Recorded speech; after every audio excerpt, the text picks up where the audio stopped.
beloved Boss Mike Cervera. Mga iyakin pala. O, eto na mga kababayan. Harry Roque, umiiyak na rin. Pasok!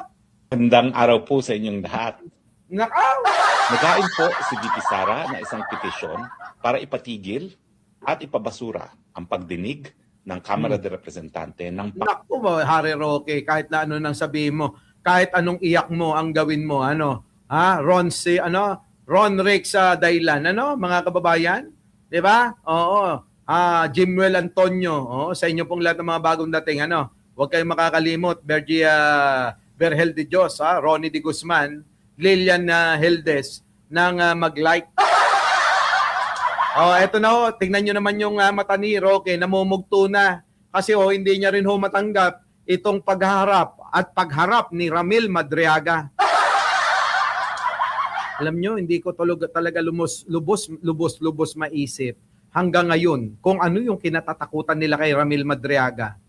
No, mga kababayan, Mamang Uban, hindi ko talaga lubos maisip kung ano ba talaga ang kinatatakutan nila kay Ramil Madriaga. Baka alam nyo, Shoni Pineda, paki-comment naman Ramon Carbo, sige na, paki-comment naman.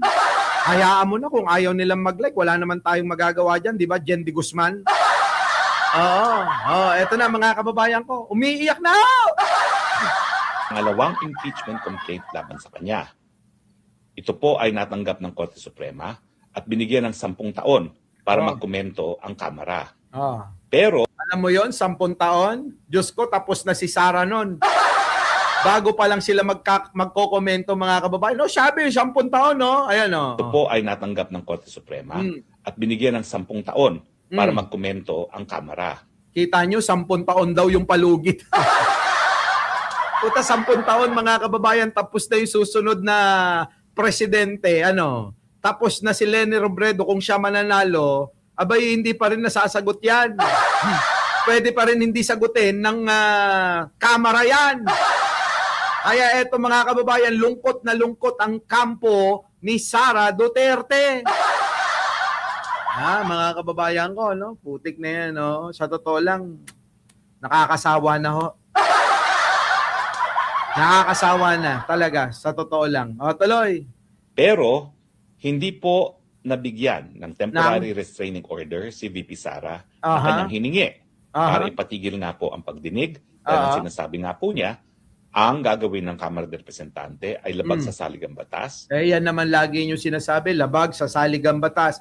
Ano bang naging mabuti sa inyo? Pagkakapaboran nyo lang nagiging mabuti at tama ang saligang batas. Pero kapag hindi na pumapabor sa inyo, labag! Lagi ng labag kasi hindi pabor sa inyo. Tama ba mga kababayan, Lolita Rosano? Tama ba, Risa Morales? Hindi kasi pabor sa kanila Kaya ngayon, ang tawag nila, labag. Pero kapag ka pumapabor sa kanila, tulad nung nakaraan, na pinaboran si Sara Duterte, ano tawag nila? Justice yan. Tama ang saligang batas. Di ba mga kababayan? Yan sila. Sila ang saligang batas, ganon. Sara Court nga daw ang gusto. Diyos ko, mga kababayan ko to si Roque, iyak ng iyak. Sige, iyak! Unang-una, yung dalawa, bagamat na-dismiss ng complaint for impeachment, ay mga pinagbabawal na impeachment complaint na naging dahilan para lahat ng 4 na impeachment complaint na ihain ngayong taon nito. Wala na, Roque, kahit anong pagsisinungaling yung gawin mo, wala na, tapos na, nakapagbigay na ng opinyon at ng ang Korte Suprema nakapagdesisyon na. Ang desisyon ay hindi kayo bigyan ng temporary restraining order o TRO. General Madrid, wala na. Wala na kayong magagawa. Kahit na inguso-nguso mo pa, kahit na ikuyad-yad mo pa, kahit mag-iiyak ka, kahit na anong gawin mo, mag-ano ka dyan sa Austria, maghubot-hubad ka, magtatakbo ka dyan sa plaza, wala! Hindi na maaaring baliktarin yun! Sapagkat 4 na araw na lang, ayun, ang aantayin natin, makikita na natin kung sino ang nagsasabi ng totoo at hindi. Siyempre, yung mga bobot tangang malulupit, hanggang doon lang yun. Hindi nila maunawaan kung ano yung mga sasabihin ni Ramil Madriaga at ng iba pa na magiging saksi labang kay Sara. Sinasabi nga nila mga kababayan nagpi-fishing expedition daw. Mga bobo! Lahat ng mga nangyayari na yan ay naaayon sa kanilang tuntunin. Kung padalan si Ramil Madriaga ng sabpina para siya'y dumalo, wala kayong magagawa. Kung padalan ang AMLAC para magbigay ng mga report, para gumawa ng paraan para masilip na yung mga bank accounts ni Sara, wala kayong magagawa. Kung dumating ang taga-BIR at isiliwalat ang ITR kung tutugma sa sali niya, wala kayong magagawa. Yan ang batas. Ang batas kasi para sa inyo, yung mga pumapabor lang sa inyo, katulad ng sinabi mo. Wala kayong karapatan na questionin kung nasaan ang Pangulo. Pero ikaw kung may question ngayon, samantalang galing sa bunganga mo yon nung panahon ni Digong na dapat walang maghahanap kay Pangulo mo. Pero ngayon hinahanap mo si Pangulo. Di ba mga kababayan ko? Yan! Wala nang hinga-hinga to, Alicia Duran. Ayokong maging katulad ni Sara. Parang, parang version na babae ni Kuya Cesar. Tao pa ko ha! Diba? Ganun lang yan Nako, Benji Bernardo, mamimiss mo ako. Sa lahat ng mga masusugid nating mga kasama, kaibigan, mare ko, kumare ko, kumpare ko, mga naging chicks ko. Mga kababayan, darating ang panahon, mamimiss nyo ako. Oo. Diba? Diba? Tuloy. Ito na. Ewan ko ba mga kababayan to si Harry Roque. Wala ka nang magagawa, Roque. Kahit umiyak ka nang umiyak. Eto, tignan mo. Ano sabi nga ni Montulfo? Niloloko na ni BP Sara Duterte ang taong bayan ng harap-harapan pero di pa rin nila alam. Kaya mga kababayan ako sumasang-ayon ako dito sa matandan to.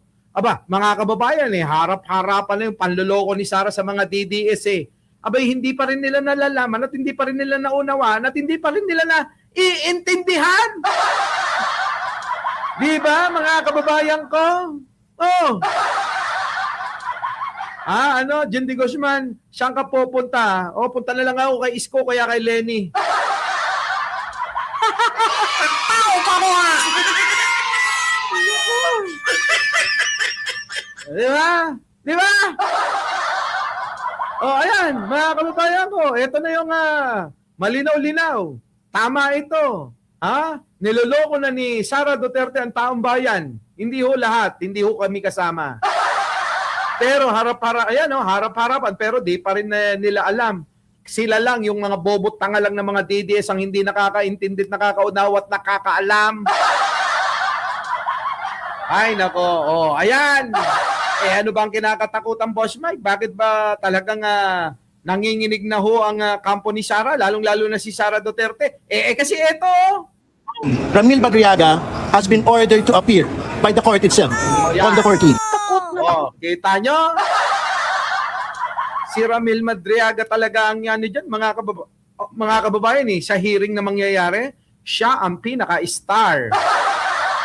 Si Ramil Madriaga, mga kababayan, ang pinaka-star sa hearing na yan. Malay mo, Boss Mike, tatakbo si Gibo. Tumakbo na. Di ba, mga kababayan ko? Sige, tuloy. Ramil Madriaga, kahit anong gawin mo, Sara, hindi mo na mapipigil yung pagdalo niya. More importantly, Ramil Madriaga has been ordered to appear by the court itself on the 14th. Takot na si Sara Duterte, mga kababayan. Correct. Pagkalaman, nakasama siya sa impeachment hearing ng House Committee on Justice, bigla siyang tumakbo sa Sara's Court Supreme Court para ipatigil ang proceedings. Naku, Madam VP, pag-iwas ba yan? Classic guilty move. Kung totoong supporter ka, magtaka ka rin. Bakit hindi na lang harapin at ipaliwanag? May due process naman. Kaya nga iniimbitahan siya Correct. Malinaw na umiiwas lang si Inday na marinig ang ebidensya laban sa kanya. Ito Tama!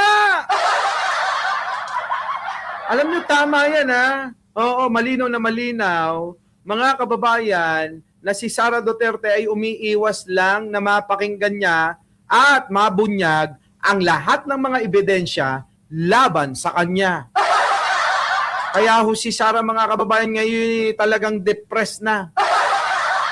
Kaya nga po pati si Aling Maliit nilapitan na tumiiyak, tulungan mo na daw siya, Aling Maliit.